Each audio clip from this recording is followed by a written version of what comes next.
I'll tap a blue and a colorless, and I will cast a Stormcrow. That resolves. All right, great. Then I'm going to tap a red and 2 to cast my Grinning Ignis. My Grinning Ignis onto the All battlefield. right, CDH players, that is time in the round. If you have a Stormcrow on the battlefield, you have lost. I'm sorry to tell you this. This is just the structure of today's tournament. Oh, come on! But it's we had 3 minutes left last I checked. Uh, nope. Look at the timer, silly. Also, playing Stormcrow, you weren't getting there anyway. But I can tell you what. Go down to the bar, get yourself a drink with the man out the rocks, boys. Maybe learn a thing or two about tournament structure. So, time and round structure, eh? Sounds boring. What is it? Why does it matter? Well, I think it matters a lot because so we talk about meta-analysis and CDH, and we talk about the different factors that can impact cards you select to play in your deck. So, for example, the difference between TDH and CDH is a really good example of that. So, like CDH decks, there can be really strong CDH decks, like Blue Farms, really strong CDH deck. Also, the Infinite is a little bit more fringe, but strong CDH deck. We've got like Rakdos Jank is a strong CDH deck. Five color good stuff is a strong CDH deck. Yeah, baby. Timna Kamal, win conditionless stacks, is a really, really strong CDH deck. But then we look at tournament EDH. You're playing on a timer and things like that. And suddenly, some of those decks get much less good. For example, Timna Kamal, not great in a tournament setting, because while that deck does have sheer inevitability on its side, and you will probably just win games given enough time, you only have 75 or 90 minutes to close a game, and that's just not enough time to do so. For decks that don't pack like a win condition or something like that. So if we're talking about turn structure and time and round and things like that, that's almost as important to consider when selecting your deck and making card selections for your list.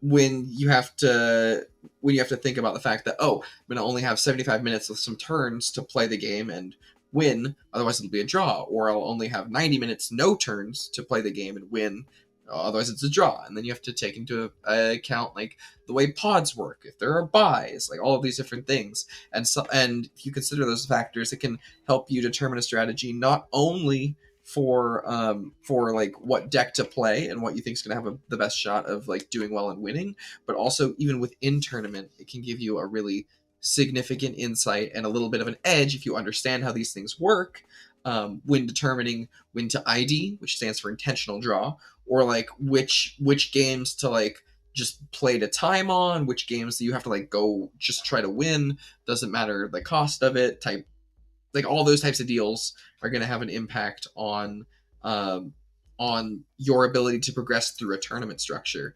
And so you want to consider those things. So understanding how time and round structures work and tournament structures in general work is really important. It can be a huge advantage for CDH players, TEDH players who know what's going on versus those who are just kind of showing up for the first time without much of a clue. Yeah, it's definitely a different skill set that it draws on. After having some tournament experience under my belt at this point, you definitely learn like, okay, I know when I should be playing for my draw now at this point, or I need to set myself up in such a way to force my opponents to take the draw, or even just offering the draw when like the game state just gets crazy and out of control. I think it's something that you do end up picking up over time. It's something that I've picked up over time. You had touched on progressing in the tournament, pod structures specifically. So when you're sitting down at a pod, I mean, everyone is going to start off with relatively like the same amount of time, yeah.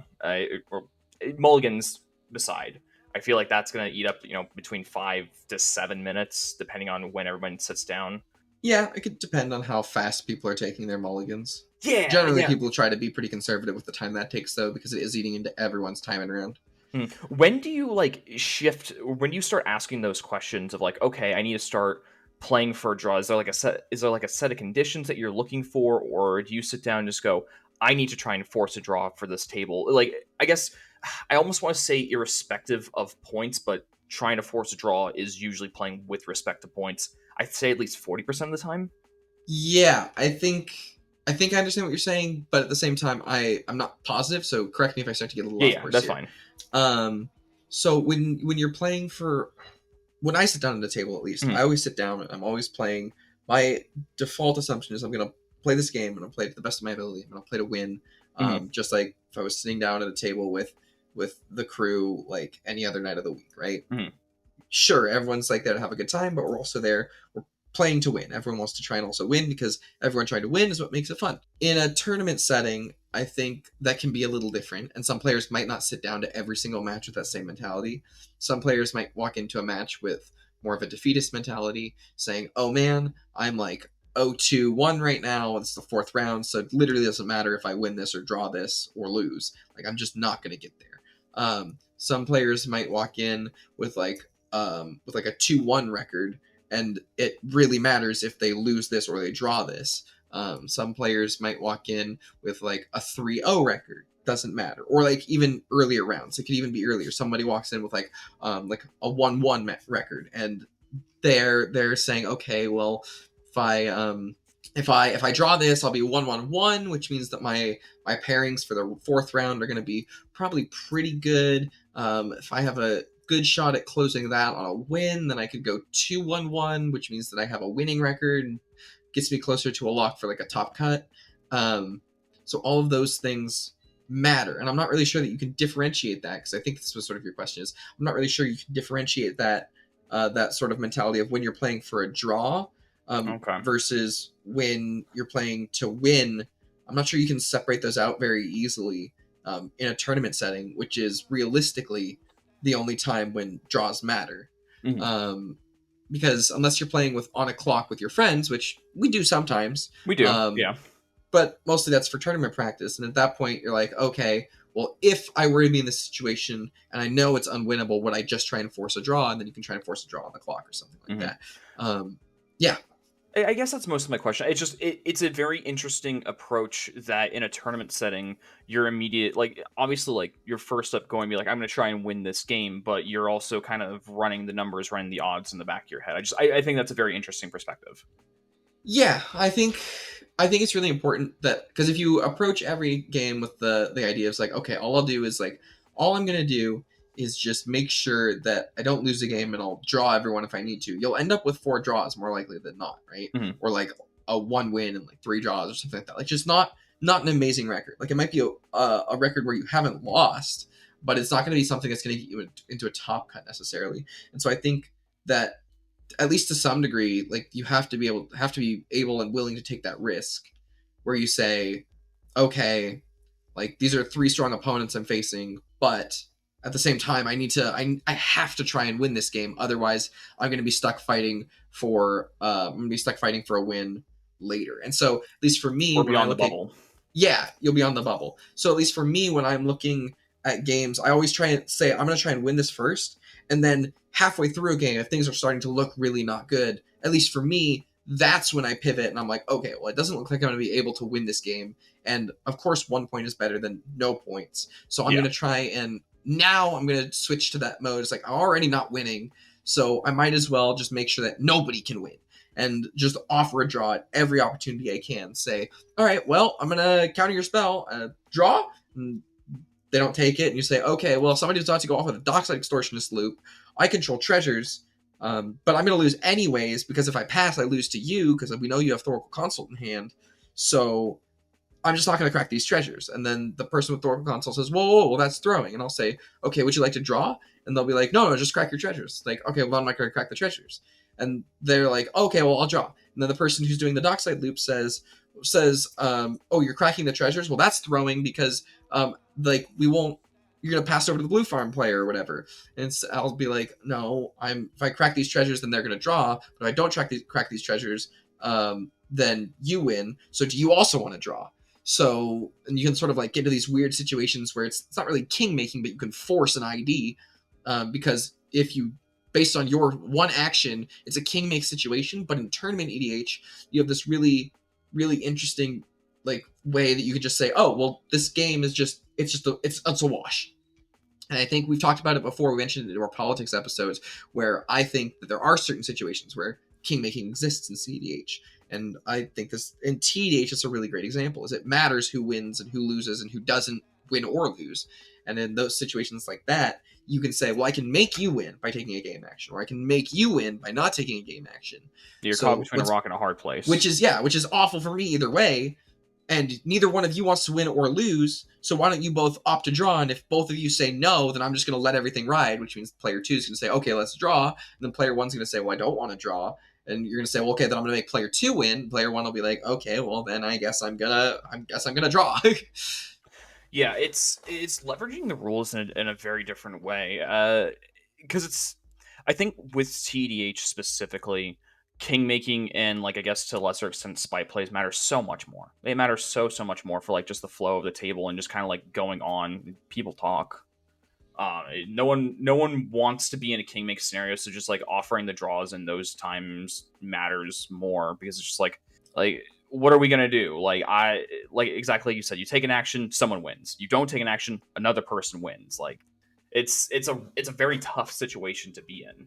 Yeah, definitely. And so I think as you move into more tournament gameplay and you have to deal with these concepts of like time and round and like round structure, like are we doing 4 rounds of Swiss, cut to top 10, 4, 16, like we're doing 5 rounds of Swiss, and the next day it'll be like a cut to top 40, and then a cut to top 16, and then a cut to top 4. Like there are all these different ways based upon like tournament organizers' preferences, based upon the location you're playing at, based upon how many people are signed up for an event. There are all these different ways to structure things, and sometimes you run into really weird situations like you and I did a couple weeks back. We were playing at a smaller event. Oh yeah. And we were playing the rounds, and it was set to be 3 rounds of Swiss because of how few players there were. But then everybody ended up with an 0-1-2 or I guess it was an 0-2 or at best a 1-2 record. Yeah, it was something like that. It was something really weird. Like the best record was strange. Like 1-2, except for me, and I was like you were 2-0. I was 3-0 at that point. 3-0 going at that point. And they were like, okay, well, we literally everyone's tiebreakers are the same at this point because it's such a small player pool. We don't have enough. We need to play another game. They had to do another round of Swiss, and so even though no one was planning for it, they literally just said, all right, well, we're doing a 4th round of Swiss to break things up because otherwise we literally can't make a top 4. And so that was like a tournament organizer thing, and they were like, all right, we're gonna do this. It's a modification of what we had originally planned to do, and the players have to adapt on the fly because that wasn't what they were planning. But at the same time, like sometimes that happens. I also don't think that event was planning to have 11 people. Yeah, it was really small. Yeah, it was really very small. very tiny. Like that doesn't happen much in my experience. It was just a weird situation because it's like Swiss. You're getting Swiss with repairs. So we all played. I think I played one person at least twice. No, I played 2 people twice. I played you twice, and I played another person twice that day. Yeah, and that just kind of like made the whole structure very, very weird. And usually, like these things ahead of time. Most tournament organizers are pretty upfront with how they want to run events. Like, okay, this player threshold we're gonna cut to top 16. This threshold we'll cut to top 32. Smaller, we'll work on a gradient between. That matters a lot because if not for your deck choice, then for your mental choice, you know how to like pace yourself and try and where to catch your breath and all that stuff. And same with time. If you know that the time's going to be a bit on the leaner side, say like 75 minutes versus like 90-minute turn, well, if you're a stacks player, you're gonna want to throw something else in your deck or maybe choose a different deck entirely. You mentioned Tuna Kamal, like mono white Heliod decks, for example, like just hardline stacks. Like you need as much time as you can with those decks, and a leaner timer does not favor you, especially seeing as stacks makes every board state way more complicated and just takes up everybody's time because everyone has to consider everything, basically. Oh, absolutely. Yeah, I was playing an event. It was a while ago. It was like last year sometime. But I was playing in an event, and they were playing on a 55-minute timer. Jesus, which was shit. Yeah. How do you play a game like that? There was only one player playing stacks. They were actually playing mono white Heliod. But it was just like there were almost no stacks pieces that anyone was playing because there was just not enough time. Like everyone was just playing Blitz Turbo Go Go Go because if there were any stacks pieces that anyone played, you were gonna go to time. Like there was no one rule of law, and all of a sudden the game will hit time. It doesn't matter how efficient a deck is. Yeah, That's insane. I could not imagine playing a tournament with 55-minute rounds. Holy Yeah, it's way too shit. short. At least my opinion, it's way too short. Like, even in what most 1v1s, you get like between 45 minutes and an hour, depending on how the tournament is structured. Yeah, I think 50 minutes is the standard for And MTG even rounds right now. even then, like, you will run into time occasionally, depending on the matchup or how everything is going. That's insane. Holy God. Ugh. Yeah. Ugh. Yeah, no, 55 is way too short. yeah, in that environment, you literally just cannot play Stacks. Like, Stacks is being forced out not by like meta calls or card choices or anything, but literally just by the way that that specific format is governed. At that point, it has to take on a different form. Yeah, which in turn, because of the rock paper scissors matchup of like the different archetypes, means that Turbo's the only deck that can play, because Turbo's Really? going to beat Yeah. mid range, so you can't play mid range because there's no stacks to beat, and since there's no stacks to slow down the Turbo's just going to like ace the mid range every time. So you cannot play mid range, which leaves Turbo as the only viable option. At least maybe some people enjoy that. For me, I don't enjoy playing Blitz CEDH. Like, I'm not here to play on a 50-minute timer. I don't want to see how fast someone can do their Thoracle consult, like how lucky they can get on their mulligans. That's just not what I care about. That's not interactive gameplay. I want people to play decks that they think are good, decks that they are passionate about, and I want to see some interactive and dynamic gameplay from a Stacks deck slowing down a Turbo deck, or a Turbo deck trying to outrace a Stacks deck, and a mid-range player trying to beat down the Stacks player and like overload a Cycrypt and remove all their pieces so they can combo off and win. And I want to see these different dynamics and all of these different areas of the game being displayed, which a shorter timer or a dramatically longer timer doesn't really lend to. So you want to see sort of something in that mid area where it's either 75 minutes of turns or 90 minutes no turns, something to sort of showcase all of the different points of the game and all the different strengths of each deck. Yeah, the timer matters so much. I'm glad that most events have kind of consolidated between either 75 minutes or 90 minutes, which I feel like that either one of those is like pretty fine for the most part. The 15 minutes definitely matters because every minute matters. I definitely like timers to be more on the. I like 75-minute timers for the most part. I think it makes it so that everyone has to play a little bit more urgently. It's easier to notice slow play and easier to call out slow play in that regards as well, because it's like, hey, 75 minutes on the clock. We gotta keep the game moving. We gotta keep the game moving at some sort of pace. There's like, we can take a minute to slow down and like catch our breath and understand the game state. And I like that. There's enough room for there, but there is that sense of urgency of like, the clock's ticking, guys. We got to keep this game going. Yeah, which I think is kind of interesting. I have mixed feelings on it because like a 75-minute timer. So they're for those who are listening who might not be aware, there are two basic philosophies right now for the majority of CDH tournaments out there. It's 75 minutes with turns, which for those of you who are unaware of that, what that term means, turns is the number of turns that each player will get or goes into the turns pool after time and round has been called. So in two-player Magic, players might be familiar with the fact that there are 5 turns after a round is called, with the active player being turn 0. In CEDH, the common practice is to have, as of right now, is to have 2 turns per living player added to the turns pool after time and round is called, with the active player being turn 0. The other commonplace practice, and this one's been picking up steam in a lot of different circuits more recently, is 90 minutes with no turns, meaning that once you get to 90 minutes, time and round is called, the active player is turn 0, and there will be no additional turns after that.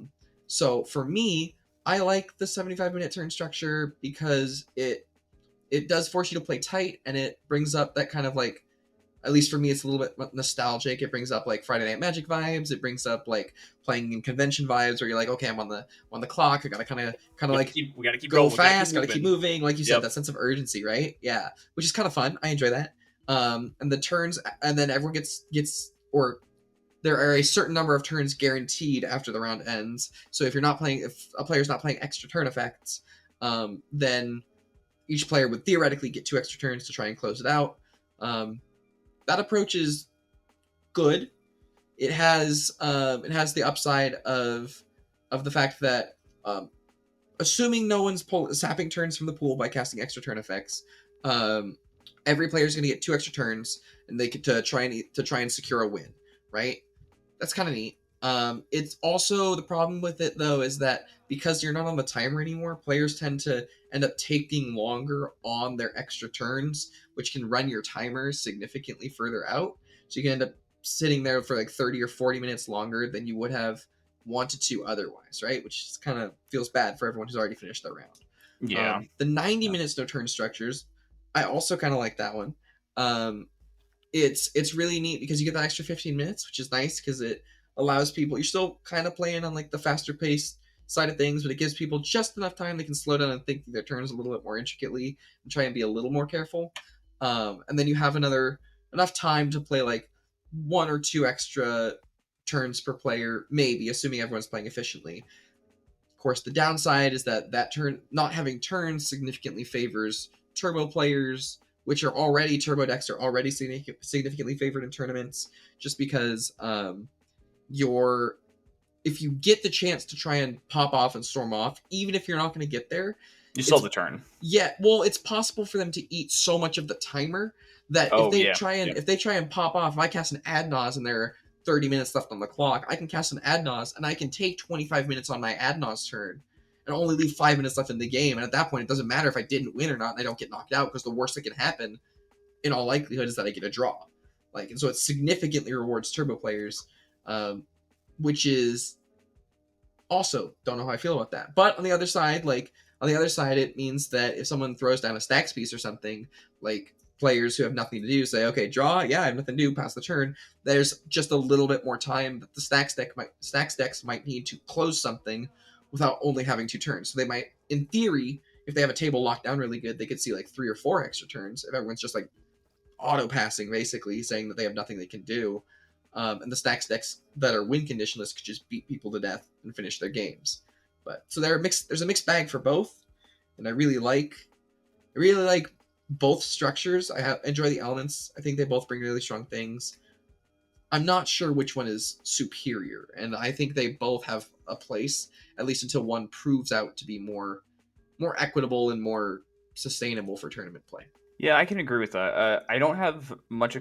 I have literally one tournament under my belt with 90 minutes no turns, and the nature of that tournament was weird in that we didn't know that was the structure going into it. It was just kind of like 90 minutes are on the clock, 90 minutes done. All right, finish your turn, and then that's it.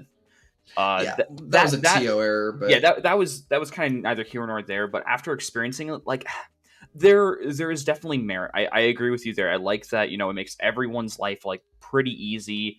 At most, we're not gonna go, further than like 10, 15 minutes maybe on turns, depending on, I think, exactly like ad nause or breach lines. Those are literally the only times I think you could like extend it that far. Because I feel like at that point it's pretty open and shut. It's either, okay, you're gonna go for it right now and you need to get there, or you don't have it and it's a draw. So I like that really quick aspect. I like more time on the timer for stack sports to develop more.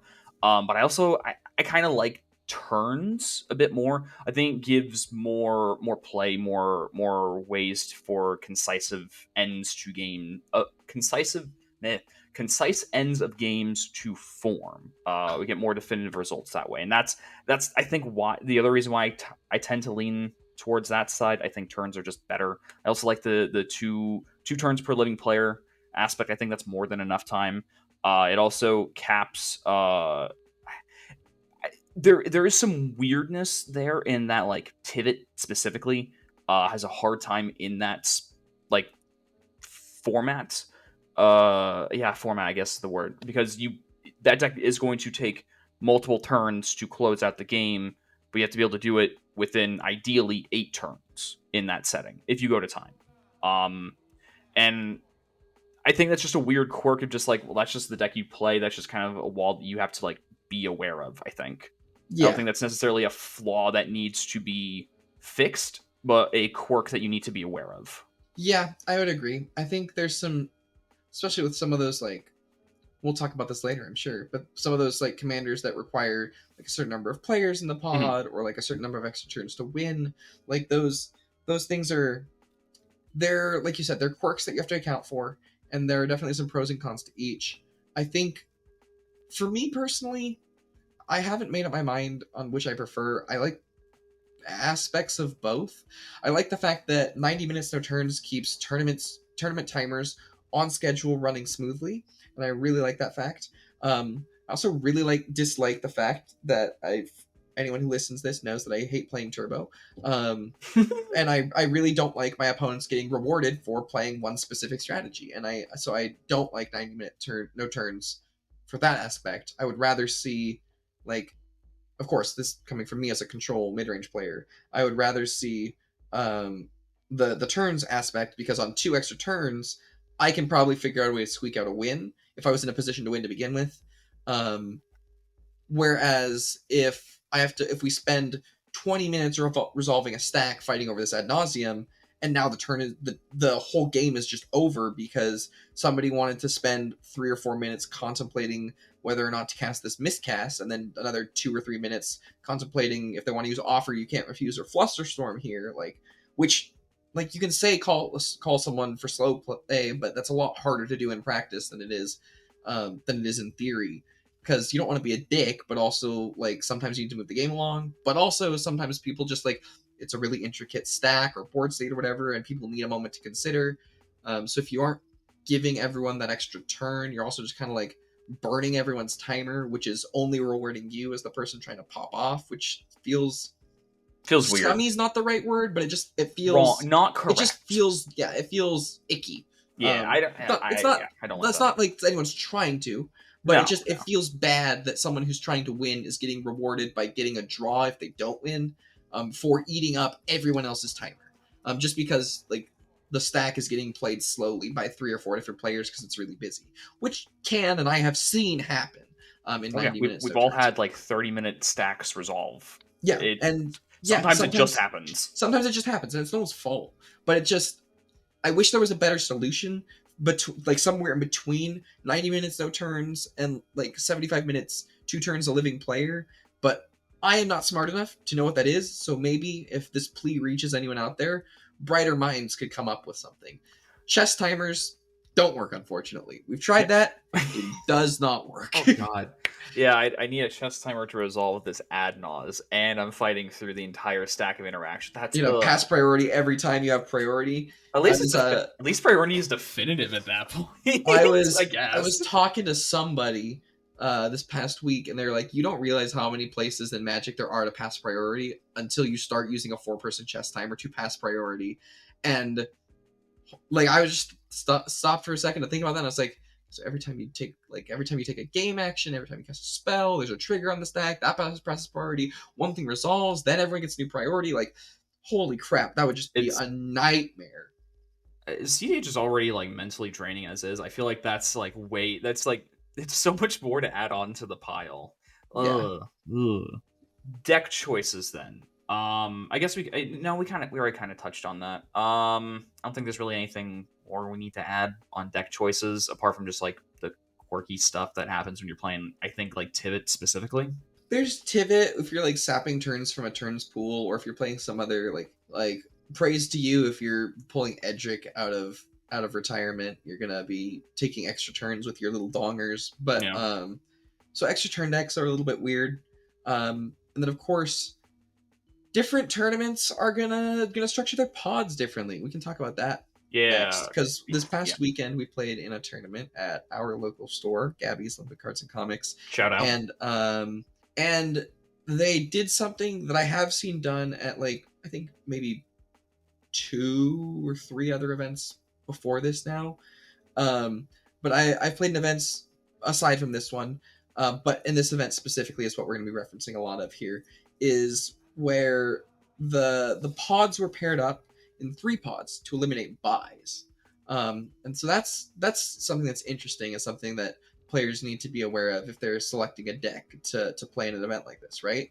Because calling all dockside players. Yeah, I was gonna say you can bitch and whine about your dockside, but in the end that doesn't matter. I'm specifically looking at decks that require other players or highly prefer other players in a pod to be able to win. Decks like Tivit or Tropical Malcolm, or something even Najeela, right? If you're playing a Najeela combat combo, it can be really challenging to win if you're playing something like Nature's Will, and you have to hit, you want to be hitting 2 or 3 opponents at a time, right? Even something as simple as Tymna decks, slightly get punished for having fewer players in your pod, right? And so we had some experience this most recent event playing in 3 pods, and we can talk about that. Yeah, we ran that structure, and I think for the most part, outside of like one little quirk that we're going to probably dive into a decent amount, I think the tournament ran pretty well for the most part. I liked having no draws, or no buys, rather. I think we did have a floating buy going around, but that's literally because we had 41 players. And just literally just one lone player.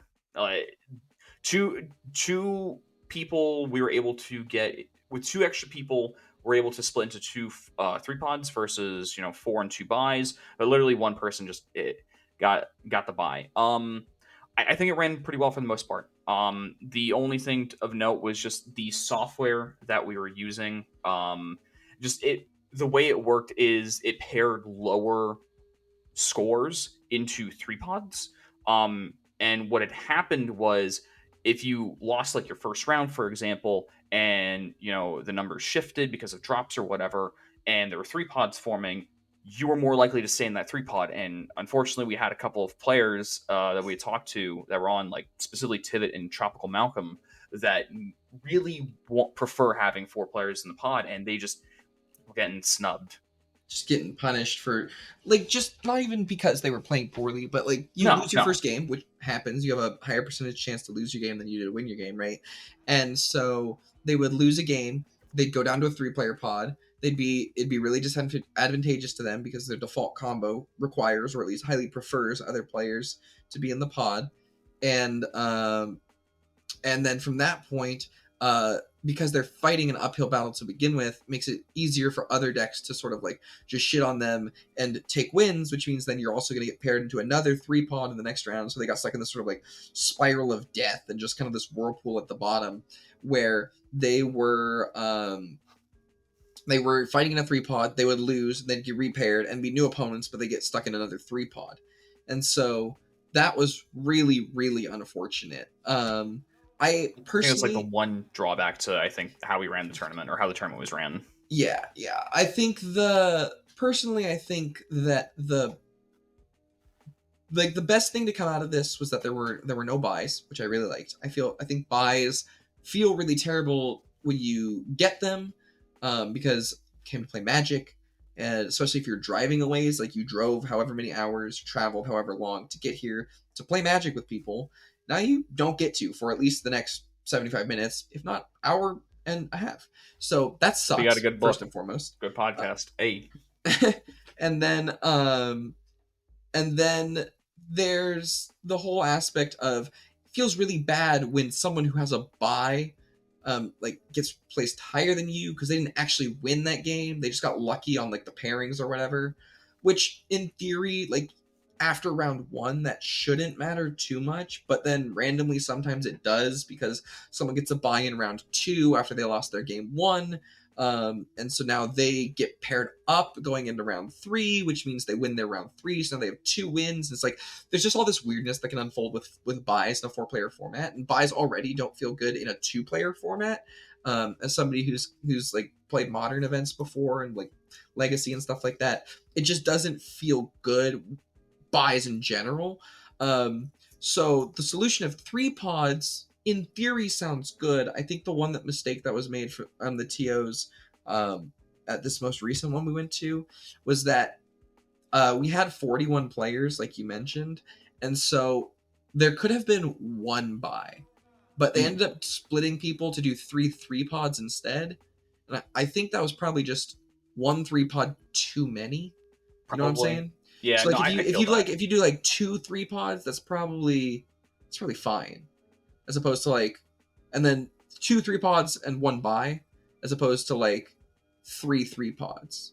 Just feels a little Yeah, weird. I think definitely starting off on the foot of 3 3 pods, you basically create the whirlpool right there. Like you will Yeah. get Oh, like for sure. there's a high percentage. There's what given that tournament size 3 3 pods, there's a 1 in 4 chance that if you're on a deck that like Tivit or Tropical Malcolm or something like that, if you get caught in that, just by pure statistics, you're gonna have a bad run right from rip. Which yeah, I can agree with that. I think lower 3 pods or like if Yeah. there's some way to like I can't say the name of the software because I'm in a silly game, but the creators of that software, if you ever hear this episode, if there's any way to like tweak those settings or like give people the options to be like, hey, can we like, if there's someone that's in a 3-player pod, give them higher priority. Out of a 3-player pod, just kind of rotate through. I think that's literally the only thing that we can really do because Yeah. it's a quirk of the software that everyone uses. It's nothing that anyone is deciding to do, really. Right. Well, like, and so the software does it does like prioritize no repairs, right? Like we know that the software does that. So I'm wondering, there has to be, maybe there's not. I don't know much about programming to begin with, but I will say that at least to my mind, it seems like there would be a way to also program in a secondary like prioritization where you can say, Yeah. okay, well, prioritize no repairs, but then after no repairs, if a player's been in a 3-pod, or even maybe even you put that above no repairs, right? I don't know how that would affect software. I don't know, like, I'm not a numbers person, don't get how that works, but it seems to me like there would be a way to say that if you play in a 3-pod once, you don't have to play in a 3-pod again, even if you get a pair up. Don't know how that would affect Swiss results, but I think that in theory, it could probably do something like that that would ease that scourge on poor Tropical Malcolm players. Yeah, I have zero clue how it works underneath the hood. My limited knowledge of programming experience, I would assume that there's some way to be like, you just essentially mark the entry, like, hey, this person's been in a 3-pod, they get a change in their prioritization to not be in a 3-pod. Like, it's possible, definitely. I just don't know how it works under the hood. But I think the thing that matters the most is like, how does that fare going forward with like breakers and like pair ups and pair downs? I think is what would really matter. Like, how does that shake down? Anyway, we're not really here to talk about that, really. Yeah, but either way, it was a good thing. ultimately Having no buys felt good. Yeah, having no buys felt good because buys feel terrible, especially when you have 3 opponents getting a buy just because somebody doesn't have it. Like 1 3-pod, theoretically, after round 1, those opponents should be ranked really low anyways, and in round 1, it probably doesn't even matter. So just play the 3-pod. That's my take. Like, yeah, sure, your dockside gets worse. Like, okay, that's a risk of playing dockside. You could always be in a 4-player pod where everyone's playing win conditionless stacks and no one's playing artifacts. Like, it could happen. Could happen.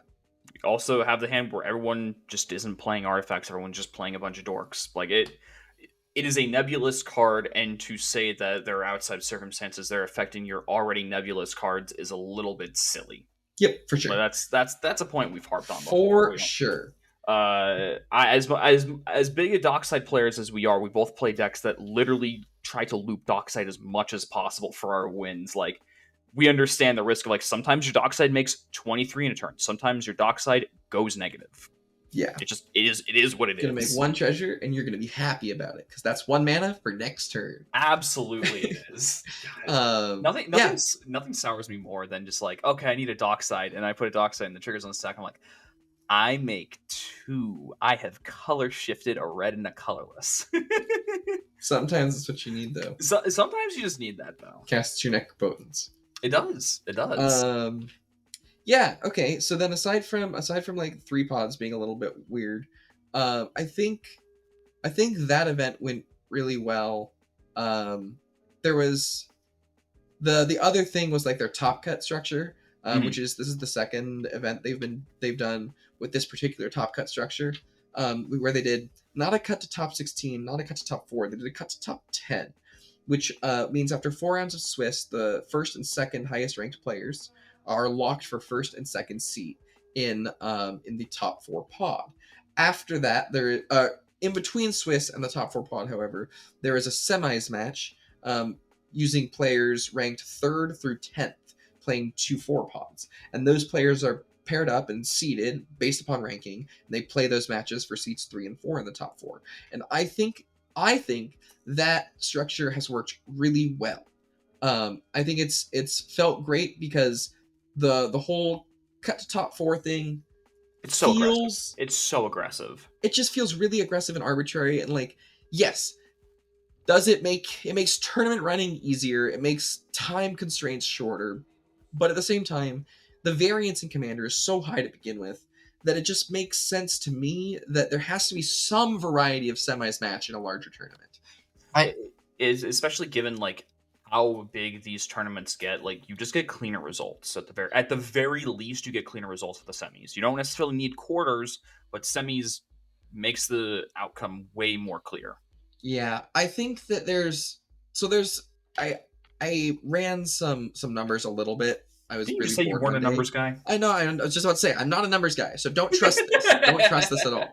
But by my speculation, I was running some numbers, and it seemed pleasant to me. Not that it was statistically good or numerically accurate or whatever, but it seemed pleasant to me as a player that for something along the lines of like 32 players and down, you do a cut to top 4, right? So 4 rounds of Swiss, cut to top 4.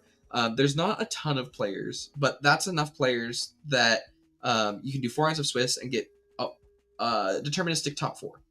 So that feels good. Then 33 to like, I think I determined it was like 48 or something like that. It's like your tournament structure goes cut to top 10, or I was also toying with a cut to top 13.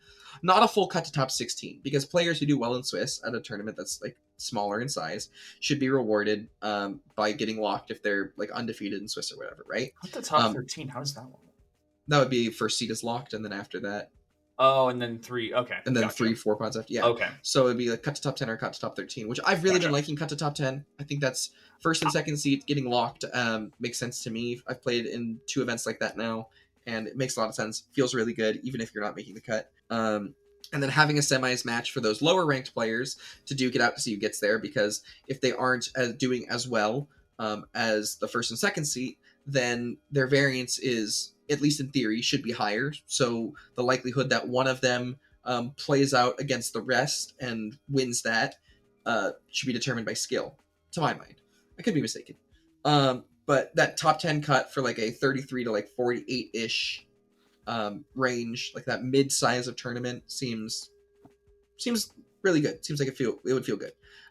Does feel good.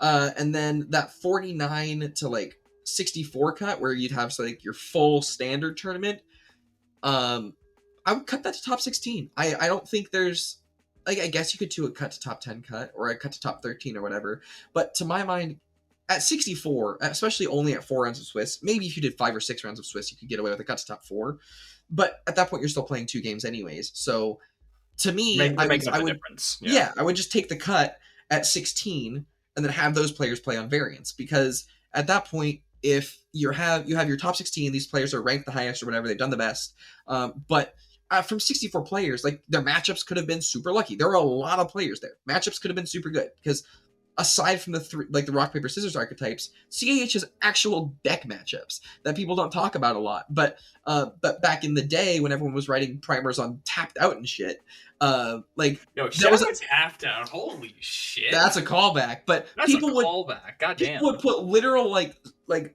collapsible panels in their primers about these are my matchups. And granted, like the CDH, like the spread of the decks that were viable at that point was a lot smaller, but they would put in actual things like, okay, our matchup against Blood Pod looks like this. This is the type of stuff you should look for in a mulligan. Our matchup against like Teferi Chainveil, because that was a big deck back in the day, looks like this. Our matchup against Derevi Stasis looks like that. Our matchup against Mono Red Duretti looks like this. Like, and people would put that in there, and it's not something people talk about anymore. People only talk about the rock, paper, scissors, and in broad terms as an archetype, which to some extent I get, but in a tournament setting, it matters a lot. Like, if you get in a pod with Winota and your deck is just going to get aced by Winota resolving one of its core cards, like, you're not going to win that game. You're just not. And so I think that is something that people need to consider when structuring these tournaments. So especially when you have a very large pool of players, 64, and you have a very large variety of decks that you could end up playing against, like, that cut to top 16 makes a lot more sense to me, even though, like, right now the standard is still, for anything less than 128, the quote-unquote standard in most tournaments right now is a cut to top 4, which is just silly to me. TOs can do what they want, it makes their lives easier, but as a player, it feels ridiculous. It definitely does, because, like, let's take the maximum of that range right there. 128 128 players. Is that what we said? Yeah, 128 players is usually like a cut. That's where you start seeing cut to top 16 or a cut to top 40. Not even like giving like a top, like, imagine it's cut to top 4 and you are 5th, 6th. Like that just feels awful. Yeah, like, you might not even have played against the top 4 players at that point. The tournament is so large, you're just like, you got bonked out on tiebreakers, or you missed it by literally 1 point. Not recognizing, like, at the very least, like the top 10%, like that, or like prizing out that, like, that's ridiculous. Because like a lot of tournaments only prize out the top 4. We've seen some where there's like some like smaller payouts for like top 10s, top 16s, depending. I think those generally work. I think if you introduce some sort of top cut that's greater than 4, you give more people the chance to get prizing, which I think for a lot of people is why we want to we want to win our rewards. We want our cards or our store credit or whatnot. Like, sure. And just top 4 cuts in like such a big pool. I've been playing a lot more Yu-Gi-Oh, and that the way that those tournaments are structured is always like top 2 or top 4 cut, and I have been 3rd and 5th consistently, and it is frustrating to perform very, very close to flawless and just be on the edge of like getting prizing. So like that's I top 4, it frustrates me to no end. Yeah, I do not like it. And CDH doesn't work like this, but some of the other formats have they take in timers into factors. Like those factor in the point at which you end your round and report your results can factor into your tiebreakers. Because of that's how, a little far. Yeah, it's weird, but not all events do it. But and then looking at like, yes, let's hate on WotC for a moment. Sure, I'm down. They're money grabbers. Hasbro is literally a bag of money, but aside from all of that, Since bag of money, here, give me more money, please. Yeah, but aside from all of that, they've been running MTG events for a long time.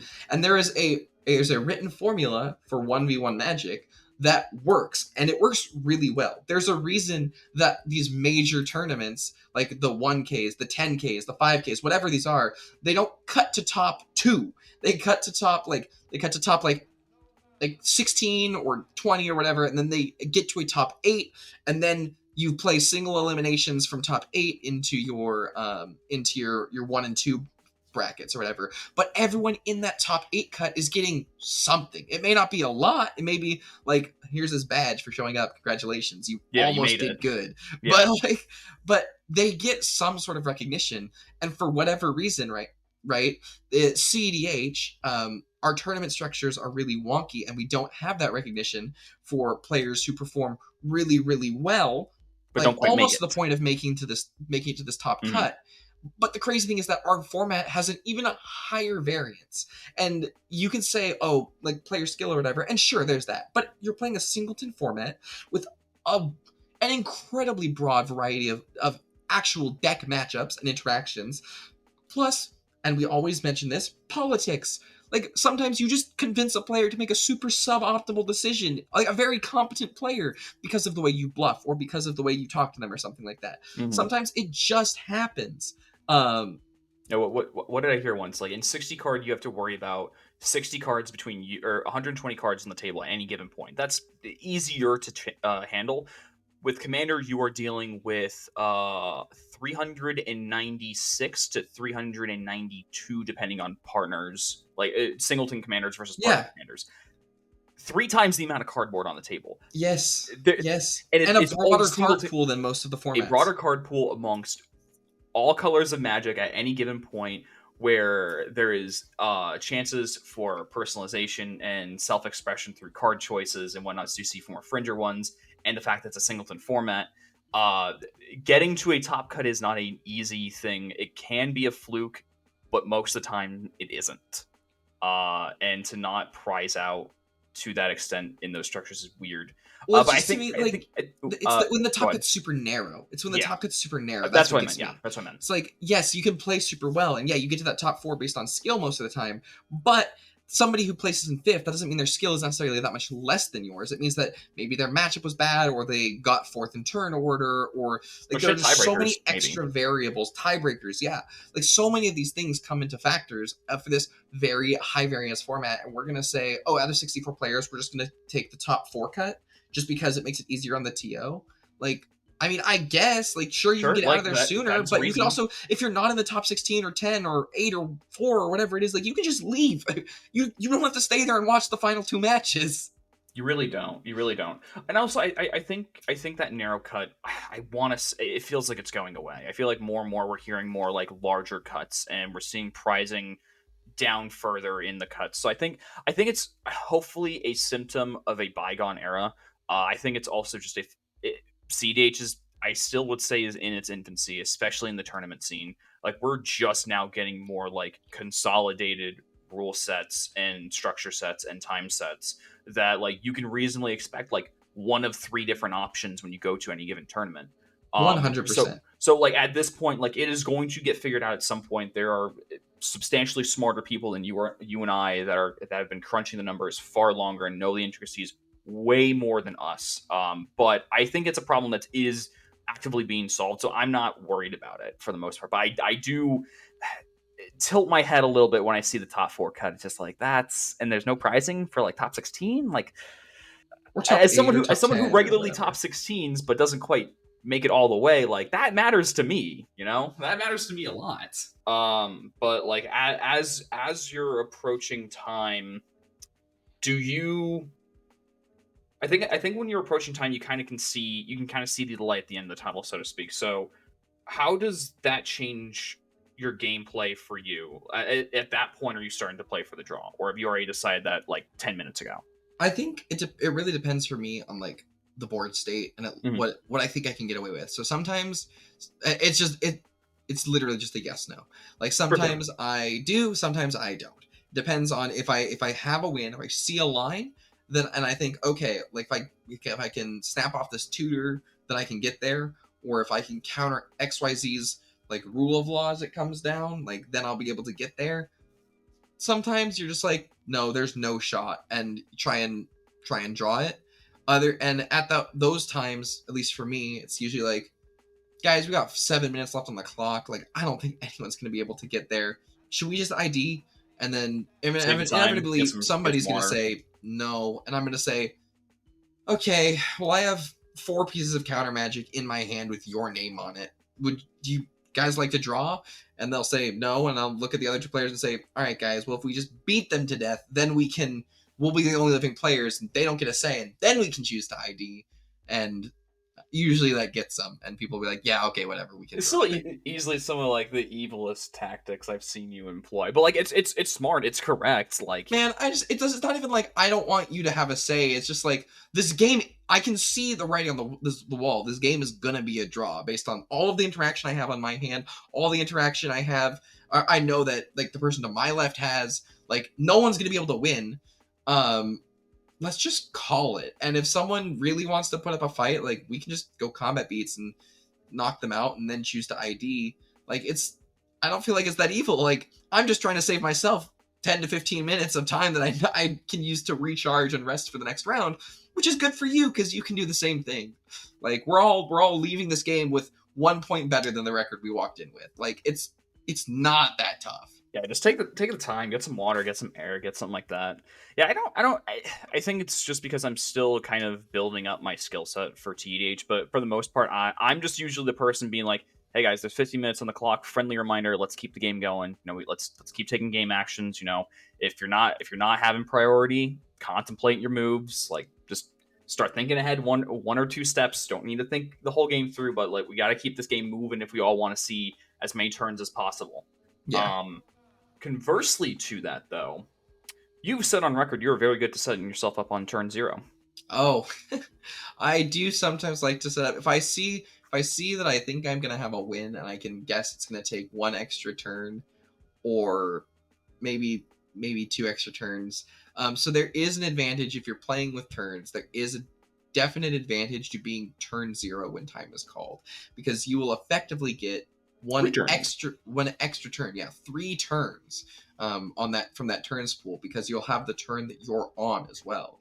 So sometimes there have been times in tournaments where the person before me it's looking like they're going to be turn 0 or like I will it's going to be turn 0 like halfway through my other turn. um and sometimes I'll either like I'll try and like rush someone through their turn, like, okay, yeah, we're on a timer, let's go, go, go, go. And I see there are only 45 seconds left on the clock and they're in their second main phase. I'm like, all right, you got anything? No? Okay. You're gonna crack that fetch? All right, what are you gonna get? And like just talk them through it really fast. Make them execute as many player shortcuts as possible to brief in that time. And then it goes to my turn. And then I'll be able to untap and it's like, oh, time of the round. Like, okay, well now I'm gonna be able to play this as though I have 3 turns because I'm turn 0, but it's my upkeep that I'm now turn 0. So I'm just gonna take my time with my extra turn from the extra turns and sort of like think through my moves and try and make sure that everything's set up optimally so I can try and win on my first turn in turns or my second turn in turns. And that is while that is something that is abusable, it is and it's one of the things that make the fact that people do get guaranteed turns in a 75-minute structure, that's one of the things that makes it good, is unfortunately people abusing that and gaming that system, which isn't against the rules. That is one of the things that can also make it bad, is if people are hyper aware of that, they can try and, not through slow play, because that is against the rules, but like, you can try and rush someone else through their turn to like get the cycle around as fast as possible. Or like maybe cast a complex, maybe there's 3 minutes left on the clock, and you cast a complex spell on someone else's turn right before going to yours to try and generate a stack, like cast a final fortune on someone else's turn to generate a stack, in order to like burn some of that time off, which I've seen. I haven't actually done that before. I've seen that happen before. Is someone fires off like a mystical tutor to go get their ad nauseum or whatever right before going into their turn, knowing it's going to get countered, and be able to play their turn as turn 0. So there's just some interesting things that you can do with that, which, as long as they aren't against the rules, it's just kind of like you're just min-maxing, I guess, would be a good comparison. I definitely I can see the argument of being like, oh, that's not really in the spirit of blah blah blah. It's like, well, the spirit of competition is using whatever you can to your advantage. I'm just making use of all the tools at my disposal. I think so long as you are not intentionally slow playing and not like trying to force someone to like skip priority or skip whatever, like that's fine. Like I said, like I just try and be helpful when it comes to those situations, and I think that's basically all you're doing is like, hey, okay, so you're doing this. What are you getting? We can shortcut this. You can do this afterwards. Like, what are you doing right now, though? I don't know. Closing thoughts with timing around. I think timing around is something that it should just be, you should have an understanding in a game plan for how to like navigate through it. I think definitely knowing like even like the basics of like knowing how to like calculate your points, see where you are based in standings. Is it good to ID? You can sit down. Like we had a situation in our last turn where we sat down at the table and one of our we started cracking the numbers immediately. Like, hey, if we all draw right here, we're all like there were a couple of us that weren't guaranteed top spot, but there two you and our other friend Tyler were like nearly locked for top spot. And I was just like, well, I'm on the bubble. Like my best shot is to play. Like I don't necessarily need a draw. We can revisit it later. But just knowing like when to like bust that out, And we did eventually end up IDing because that game got really complex and it was not looking good for anyone. No one was sure that they were going to come out with a win versus a loss. And at that point, it was like things are just getting really murky and everyone's getting sweaty. And we decided to ID based upon like the complex game state and the fact that we would have a little extra time before a top cut to sort of rest and recharge. I don't have any. Just knowing those things is going to help. Yeah, I don't have any real other thoughts for time structure or round structure or anything like that. Just make sure that it's just really helpful to be familiar with the setup for whatever event you're going to be going to. So like even if that means you've signed up and you walk into it and you're not 100% positive, find a TO and ask them. It's the best advice I got. Say, hey, what's the structure on this again? I just want to make sure so I can play my best. Yeah, and that's information that's always going to be available. Just literally have to ask for it. They will tell you. Yeah. If not, then I don't know, something weird else is going on. Alrighty, well, that is going to wrap it up here over at Ye Olde Mana on the Rocks. Atlas, as always, pleasure talking with you, my friend. Thank you. It's always fun. Yeehaw, and we'll catch you next time.